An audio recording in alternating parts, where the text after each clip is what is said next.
স্বাগতম ভৌতিক রহস্যের আরেকটি নতুন ভয়ের আসরে।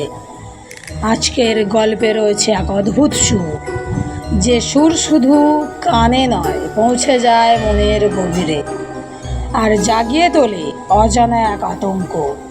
আজ আমরা শুনতে চলেছি জালাউদ্দিনের বেহালা, লেখক শেখ মমতাজ। একটা বেহালা যার প্রতিটি তারে লুকিয়ে আছে রহস্য, একজন মানুষ যার ছায়া এখনো ঘুরে বেড়ায় অন্ধকারে। কি আছে সেই বেহালার সুরে?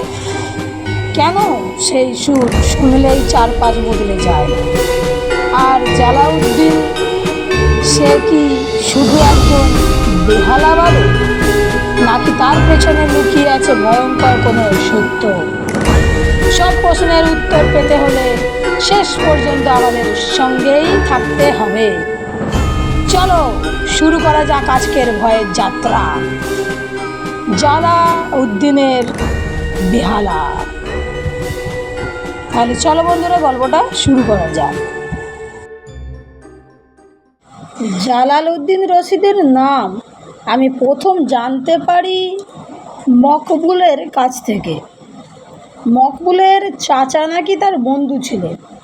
মকবুলের দেয়া ঠিকানাতেই প্রথম তার কাছে ইন্টারভিউ নিতে যাই, তা আজ থেকে বছর 7 আগে। তখন আমি নবজীবনের পার্ট টাইমার ছিলাম।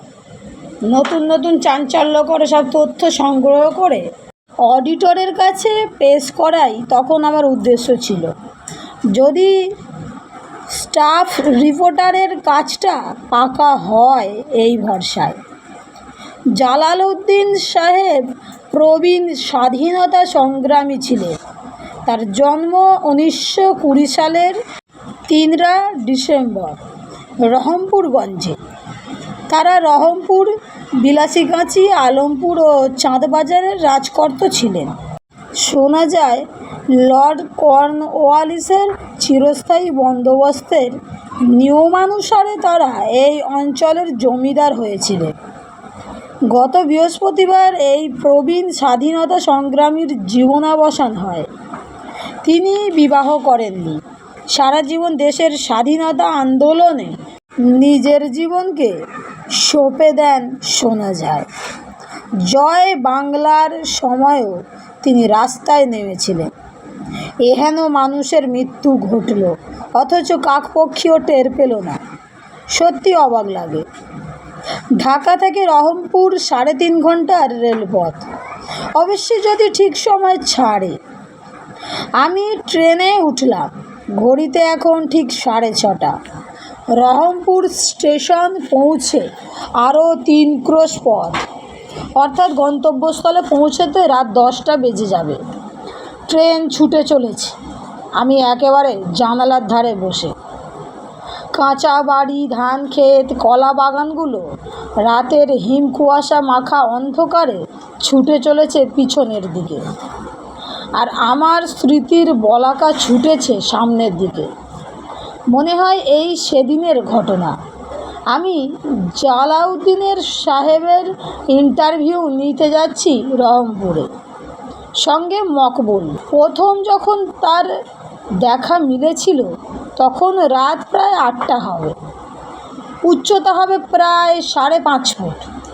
স্বাস্থ্য ভালো, সাহেবি রং, কয়েক গোছা পাকা চুলের মাঝে টাক, পরনে পাঞ্জাবি ও ধুতি। দেখলে ব্রাহ্ম হিন্দু বলে মনে হয়।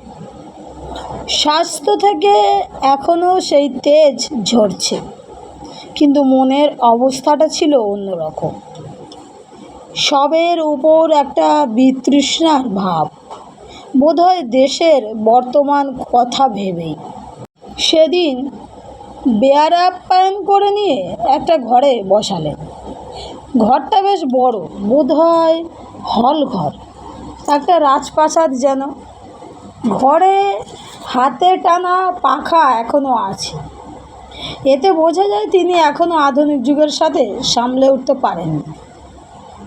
বেয়ারা একটু পরেই 2 গ্লাস শরবত দিয়ে গেল। আমরা তা উদরস্থ করতেই এসে পড়লেন তিনি। কি ব্যাপার আপনারা? তিনি জিজ্ঞাসা করলেন। আমি উঠে দাঁড়িয়ে বললাম, আমরা এসেছি নবজীবন পত্রিকা থেকে আপনার একটা ইন্টারভিউয়ের জন্য। আমার ইন্টারভিউ? আজকাল এসবের দরকার পড়ে নাকি? আমার বেশ মনে আছে এক কথা, আমাকে শির নত করেছিল। সেদিন তাকে খুব বিরক্ত করেছিলাম। শেষ প্রশ্ন করেছিলাম, আপনার জীবনের কোনো উল্লেখযোগ্য ঘটনা? আমাদের অবাক করে তিনি যে উত্তরটি দিয়েছিলেন তা সত্য অপ্রত্যাশিত। বিপ্লব আন্দোলন এসব ছাড়াও তার জীবনে উল্লেখযোগ্য ঘটনা ঘটতে পারে তা কল্পনাও করা যায়নি। তিনি যা বলেছিলেন তা আমি হুবহু তুলে দিলাম। তখন আমার বয়স 16 কি 17। আমার একটা শখ ছিল, সেটা হলো বেহালা। বেহালা বাজানো আমার নেশাও বলতে পারেন। এটি আমি শিখেছিলাম আমার পিতামহের কাছে। তিনি খুব ভালো বেহালা বাজাতেন। সারাদিনই নানার দেয়া বেহালা বাজাতেন। সালটা 1937। তখন আমি সরোজ সূর্য সমিতিতে যোগ দিইনি। একদিন আমাদের বাড়িতে এলেন ওয়ান্ডকট সাহেব। তিনি আমাদের খাজনার অধি ছিলেন। শুনেছিলাম তিনি নাকি খুব অত্যাচারী ছিলেন। সে যাই হোক, তখন তো আমার তা মনে হয়নি।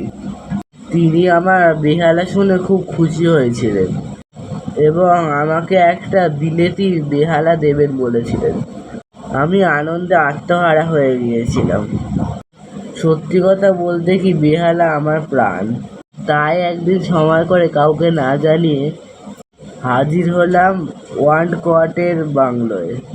খুব সুন্দর বাড়ি, বেশ সাজানো গোছানো। ওয়ান্ডকট সাহেব বাড়িতে একাই ছিলেন। 2-4 কথা পরে তিনি নিয়ে এলেন তার বেহালাটা। তিনি ওটা আমার হাতে তুলে দেওয়ার আগে এই বেহালা সম্বন্ধে এক গল্প শুনিয়েছিলেন। ওয়ান্ডকট সাহেবদের পৈতৃক ভিটা উত্তর ইংল্যান্ডের সাসেক্সে। তার পিতামহ হেনরি ওয়ান্ডকটও ভালো বেহালা বাজাতেন, অনেকটা আমার নানার মতন। একদিন মাঝরাতে হেনরি তার ঘরে এসে তাকে ঘুম ভাঙিয়ে এ বেহালাটা উপহার দেন। ওয়ান্ডকট তখন খুব ছোট্ট। ঘুম ভেঙে শিশু ওটা হাতে নিয়ে আবার ঘুমিয়ে পড়ে। পরের দিন সকালে ঘুম ভেঙে উঠে তিনি জানতে পারেন হেনরি ওয়ান্ডকট তার আগের দিন সন্ধ্যাবেলায় হৃদরোগে আক্রান্ত হয়ে মারা যান। কিন্তু ছোট ওয়ান্ডকট সাহেবের কাছে কিভাবে ওই বেহালাটা এসেছিল সেটা নাকি তার কাছে রহস্যজনক। গল্পটি এখানেই শেষ নয়, আর এই গল্পের শেষ পর্ব নিয়ে খুব শীঘ্রই আবার আসবো। গল্পটা তোমাদের কেমন লেগেছে অবশ্যই কমেন্টে আমাকে জানিও। আর ভালো লেগে থাকলে বন্ধুদের সঙ্গে শেয়ার করে চ্যানেলটি সাবস্ক্রাইব করে লাইক করে আমার পাশে থেকো। তাহলে বন্ধুরা, দেখা হচ্ছে এই গল্পের শেষ পর্ব নিয়ে। আজকের মতো বিদায়। রাধে রাধে।